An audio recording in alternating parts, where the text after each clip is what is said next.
Continuamos ahora el tema con el teorema de rango nulidad, ¿no? Que es un teorema muy importante que nos relaciona dentro de una aplicación lineal la dimensión de su núcleo con la dimensión de la imagen o rango de dicha aplicación lineal, ¿no? Entonces, nosotros comenzamos considerando una aplicación f que sea lineal, ¿no? Bueno, no vamos a demostrar este teorema, aunque bueno, es una demostración que está en los apuntes, pero es una demostración bastante complicada y no solamente nos interesa en el fondo la fórmula en sí, y nos interesa las consecuencias que se derivan de este teorema, ¿no? Y sus aplicaciones, las aplicaciones que vamos a encontrar para ella. Bueno, lo que tenemos es que la dimensión de núcleo de f, ¿vale?, de la aplicación lineal f, sumada con la dimensión de la imagen de f o rango de f, la suma de estas dos dimensiones va a ser siempre igual a la dimensión n, que es la dimensión del espacio inicial de nuestra aplicación, ¿no? Entonces recordemos lo que es en una aplicación lineal la dimensión n, ¿vale?, el espacio inicial que vemos aquí, que tiene dimensión n, y lo que es la dimensión m, que es la dimensión del espacio final de nuestra aplicación lineal, ¿no? Nuestra aplicación lineal lo que hace al final es relacionar vectores que se encuentran en este conjunto o espacio con vectores que se encuentran en este otro conjunto, ¿no? ¿Qué es la imagen de la aplicación lineal f? Pues es el conjunto de todos los vectores del espacio final, que también forma un subespacio, conjunto de todos estos vectores, que están relacionados, asociados a al menos un elemento del espacio inicial K super n. ¿Y qué es el núcleo de la aplicación lineal f? Pues el núcleo es un subespacio, esta vez un subespacio del conjunto inicial, formado por todos los vectores que se encuentran asociados al vector nulo del espacio final, ¿no? Que se encuentran en formato de grafo, se encuentran asociados, se encuentran unidos al elemento 0 de K super n, ¿vale? Por supuesto, como a cualquier aplicación lineal f nosotros le podemos asociar una matriz A, entonces nosotros podemos construir el mismo teorema, en vez de con aplicaciones lineales, con matrices. Tenemos f y tenemos la matriz equivalente fijada a una base, que es A. ¿A qué espacio pertenece? A que tenemos aquí abajo. Si f relaciona un espacio de dimensión n con uno de dimensión m, A tiene que ser una matriz que pertenezca al espacio de matrices de dimensión m por n, m filas, n columnas, ¿vale? ¿La fórmula cuál sería? La que vemos aquí, la dimensión del núcleo de la matriz A más el rango de la matriz A. ¿A qué tienen que ser iguales? Tienen que ser iguales a n, ¿vale? Tienen que ser iguales al número de columnas de la matriz A.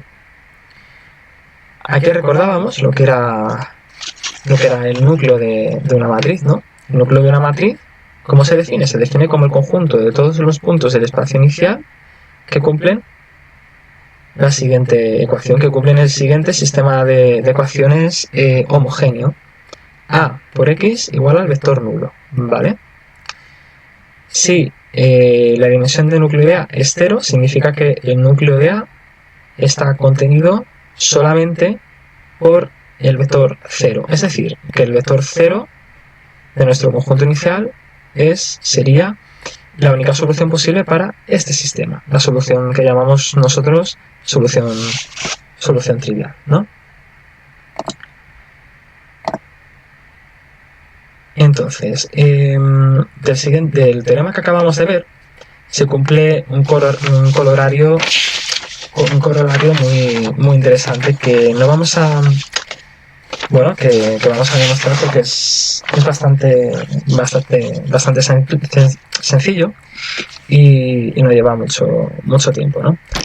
En primer lugar, esta es la primera vez que vemos en la asignatura la palabra corolario, ¿no? Un corolario en matemáticas es una proposición que se deriva directamente de un teorema, como una consecuencia del propio teorema cuando se cumplen ciertas condiciones, ¿no? Esta vez hemos visto el teorema de rango unidad, que son las dos fórmulas que tenemos encima en la presentación, en la parte superior. Y de este corolario, si la matriz A cumple ciertas condiciones, entonces se va a cumplir lo que tenemos ahí. Si A es una matriz cuadrada de orden n, entonces las siguientes afirmaciones son equivalentes. La afirmación de que A es invertible es equivalente a la afirmación de que su rango es igual a su dimensión n, a su orden n, equivalente además esta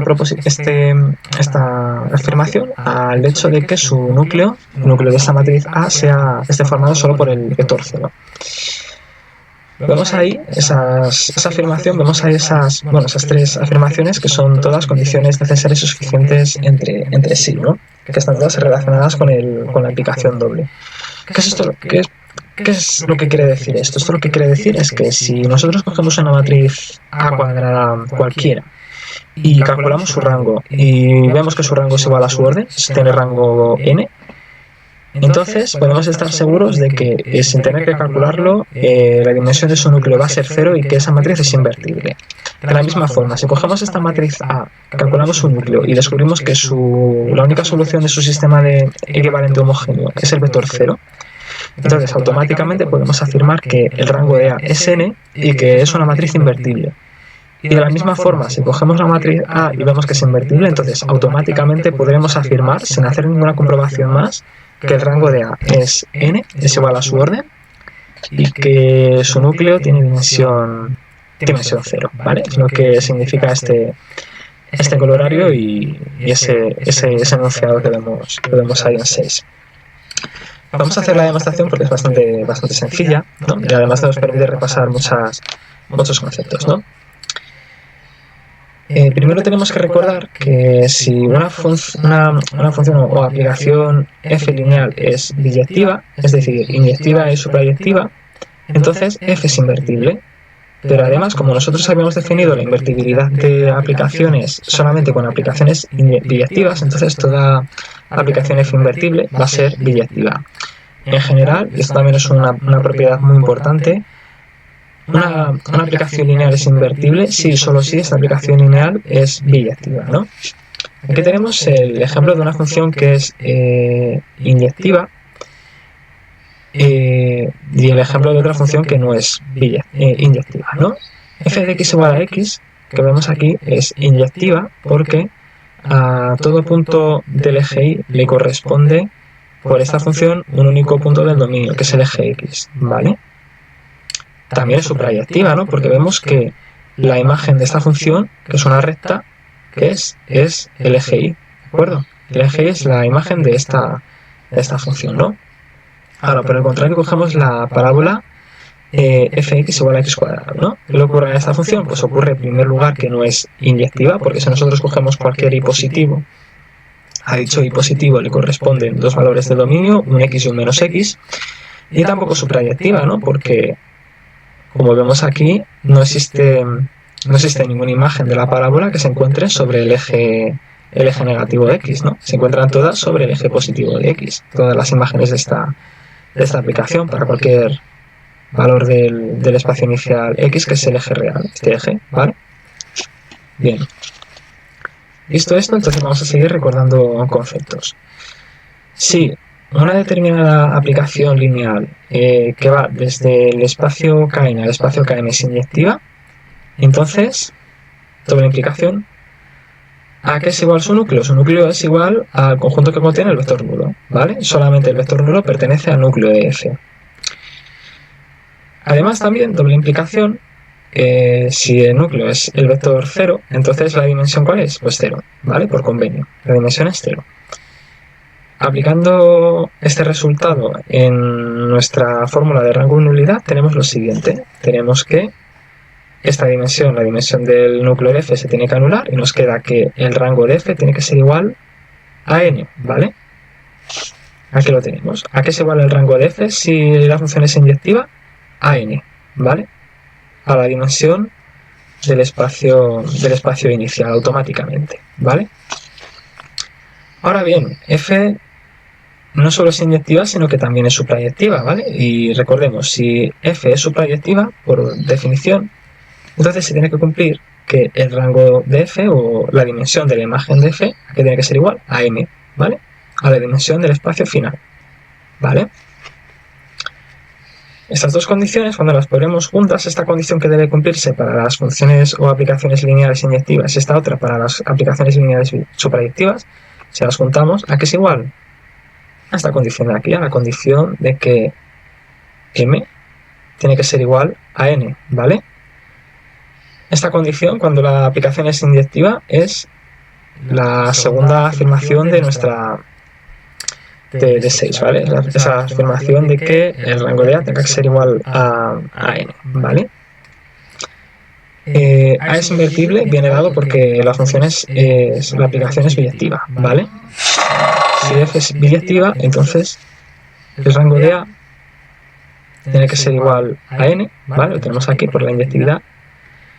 Y además, su núcleo tiene que tener dimensión 0, ¿vale? Si f es suprayectiva, bueno, lo teníamos aquí, ¿no? Entonces, el rango de f tiene que ser igual a m, por lo tanto, m coincide con n, ¿vale? Y, bueno, por lo tanto, la dimensión del núcleo de A tiene que ser igual a 0 y el rango de A, ¿qué es igual? Pues es igual a n, pero si además la función es suprayectiva, tiene que ser igual a m, ¿vale? Y por lo tanto m tiene que ser igual a n y la matriz A correspondiente a la aplicación f tiene que ser cuadrada, ¿vale? Bueno, y bueno, después de ver aquí la comprobación de este resultado, ¿no? Que es bastante sencillo, vamos a ver ahora estas propiedades en detalle, ¿no? Vamos a comenzar con la primera de estas observaciones. Nosotros partimos de una aplicación lineal que relaciona el espacio K super n con el espacio K super n, ¿no? Bien, en primer lugar tenemos lo siguiente, ¿vale? Recordemos de antes, f es inyectiva si y solo si la dimensión de su núcleo es igual a 0, ¿vale? Propiedad muy importante. Utilizando el teorema de rango nulidad, ¿esto qué implica? Implica una vez más que el rango de f tiene que ser igual a n, ¿vale? Sin embargo, ¿qué propiedad tiene que cumplir el rango de f? El rango de f tiene que estar, es la dimensión del subespacio imagen del espacio final. Como es un subespacio del espacio final, el rango de f no puede ser nunca más grande que m, tiene que ser siempre menor o igual de m, ¿no? Y de esto, ¿a qué conclusión llegamos? Pues llegamos a esta conclusión.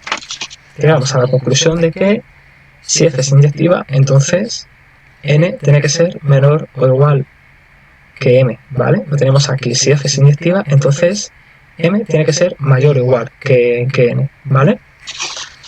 Ahora, la primera observación que vemos en la presentación no es más que la negación de esta proposición, ¿vale? Si f es inyectiva, entonces m tiene que ser, esta dimensión tiene que ser mayor o igual que n. Si a esto le damos la vuelta, lo que tenemos es la siguiente proposición. Si la dimensión del espacio final es menor que la dimensión del espacio inicial, entonces f no puede ser, bajo ningún concepto, inyectiva, ¿vale? F solo puede ser o suprayectiva, o puede no ser ni inyectiva ni suprayectiva, pero nunca puede ser f inyectiva, ¿vale? De la misma forma podemos demostrar la segunda observación, ¿de acuerdo? Que nos dice que si es la proposición opuesta, ¿vale? Si en este caso m fuese mayor que n, entonces f no podría ser bajo ningún concepto una aplicación suprayectiva, ¿no? Y aquí vemos la demostración. Si f es suprayectiva, por la definición de suprayectividad, entonces, ¿a qué se iguala el rango de f? Condición necesaria y suficiente, por definición. El rango de f tiene que ser igual a n, ¿vale? Rango de f igual a n. Por lo tanto, utilizando el teorema de rango nulidad, la dimensión del núcleo de ¿a qué tiene que ser igual? Tiene que ser igual a n menos n. M es la dimensión del rango, ¿vale? La dimensión de la imagen de f, que se viene restando, y nos queda esta expresión, ¿vale? Como la dimensión de un núcleo o la dimensión de cualquier subespacio vectorial como muy pequeñas solo puede ser 0, ¿vale? Como lo más pequeño que puede ser es 0, entonces esta resta tiene que ser mayor o igual que 0. De aquí se implica que la dimensión del espacio final m tiene que ser menor o igual que la dimensión del espacio inicial n, ¿vale?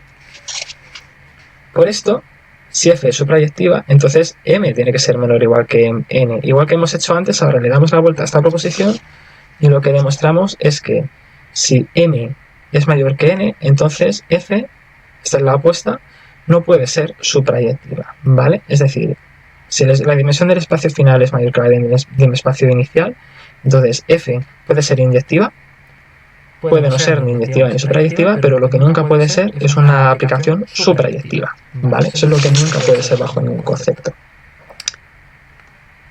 Bueno, ahora lo que nos queda es por comprobar la tercera propiedad, ¿vale?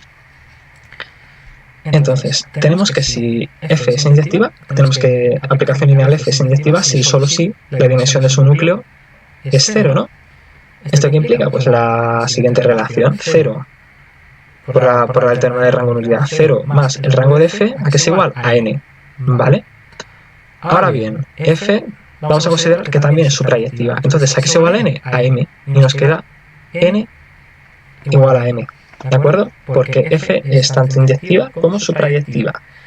¿Qué es lo que quiere decir? Pues quiere decir que si f es tanto inyectiva como suprayectiva, f lineal, entonces se cumple que n es igual a m. La dimensión del espacio inicial es igual a la dimensión del espacio final, ¿vale? Fijaos que esto es una aplicación en una dirección, ¿vale? Por lo tanto, lo que quiere decir es que si f es biyectiva, esto es la biyección, si f es biyectiva, entonces las dimensiones del espacio inicial y final van a ser iguales. Pero no toda aplicación lineal que tenga la n igual a la m va a ser biyectiva. Va a haber aplicaciones que tengan espacio inicial y espacio final de la misma dimensión, pero sin embargo no sean biyectivas. De la misma forma que existen matrices que son cuadradas, pero no pueden ser invertibles porque tienen determinante 0, ¿vale? Exactamente por la misma razón, ¿no? Y ya con esto pues terminamos el apartado de teorema de rango nulidad. Lo próximo va a ser las matrices elementales sobre las operaciones elementales sobre matrices y las matrices elementales.